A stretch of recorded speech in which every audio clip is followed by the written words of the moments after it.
আছেন এখানে? আরে এখানে তো মাংস নাই, শুধু হাড্ডি আর ঝোল। দেন, গরুর মাংস দেন, একটু গরম করে দিন। একটু বোর হাঁড়ি ঢেলে দিই। গরুর মাংস আসো পরে পরে। এই, তোমার কি লজ্জা করে না গার্লফ্রেন্ডের বিয়েতে বিয়ে খাইতে চলে আসছো? লজ্জা করবে কেন? তুমি দাও। আমি রাগের মাথায় দাও দিছি, তাই বলে তুমি সত্যি সত্যি বেহার মতো বিয়ে খাইতে চলে আসবা? আসছি, হ্যাঁ দেখি করবো। উঠো। তুমি এখন বসে আছো কেন? আপনারা বুঝলেন কেন? আপনারা বসেন। আমি ওকে উঠতে বলছি, এই উঠো, যাও। তুমি কি তোমাকে অপমান করতেছো?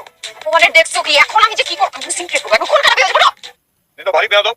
উনি আমাদের এখানকার গেস্ট, ওনার সাথে আপনি এই ধরনের ব্যবহার করতেন? এই আপনি সবকিছুর মধ্যে না করেন কেন? আপনি জানেন ঘটনা কি? মাঝখান থেকে একটা কথা বলে বসেন। খাইতে আসেন, খান্ডা মিয়া।